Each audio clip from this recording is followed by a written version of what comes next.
Bonsoir à tous, bienvenue à ce flash d'information. Le président de la République, Alassane Ouattara, est de retour en Côte d'Ivoire. Le chef de l'État ivoirien revient de la France. Pendant son séjour à Paris, le président Ouattara a été reçu par son homologue français, François Hollande. Ils ont parlé notamment de la lutte contre le terrorisme. Et face aux journalistes, après son entretien avec le président français, le président Ouattara a déclaré qu'il n'enverrait plus d'Ivoiriens à la Cour pénale internationale. La justice en Côte d'Ivoire étant désormais opérationnelle. Nous sommes aujourd'hui samedi 6 février, c'est la journée internationale des mutilations génitales féminines. Selon l'OMS, l'Organisation mondiale de la santé, le fléau est très répandu en Afrique. 27 pays africains pratiquent encore les mutilations génitales féminines, mais en Côte d'Ivoire, la lutte est en train d'avancer. Voyons cela avec nos reporters.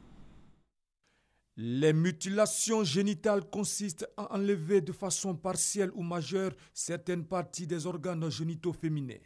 Cette pratique affecte la santé des femmes et des enfants. On compte aujourd'hui 100 à 140 millions de femmes qui sont mutilées dans le monde.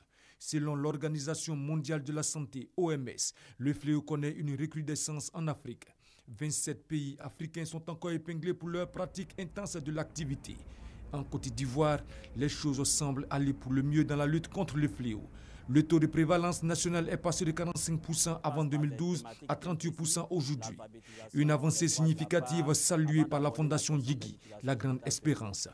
La question était au départ une question taboue dans les communautés, une question qui était refusée d'être abordée. Mais depuis bientôt 10 ans, la question a quitté la zone taboue pour devenir une question publique. Que ce soit les hommes, que ce soit les femmes, tous on en discute, jeunes, hommes, enfants, tout le monde en parle aujourd'hui. Donc ça, c'est une avancée très importante dans la lutte. Et au-delà de dédramatiser la pratique, nous avons cette force-là qui associe les médias pour diffuser l'information.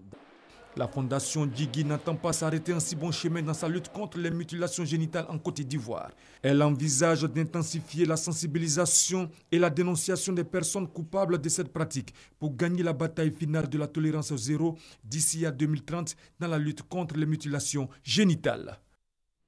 S'il y a un outil 100% high-tech qui a révolutionné notre quotidien et notre comportement, c'est bien le téléphone mobile. Eh bien, ce samedi 6 février correspond à la journée mondiale sans téléphone. Mais pouvons-nous passer une journée sans téléphone? Nous aurons les éléments de réponse dans notre édition de 20 h. 3 personnes sont mortes à cause du virus Zika en Colombie. L'Organisation des Nations Unies a demandé aux pays touchés par le virus d'autoriser aux femmes l'accès à la contraception et à l'avortement. La Colombie est le deuxième pays après le Brésil, le pays le plus touché par l'épidémie. C'est la première fois qu'un responsable gouvernemental attribue des morts au virus qui se propage de manière exponentielle en Amérique latine par les moustiques de type Aedes.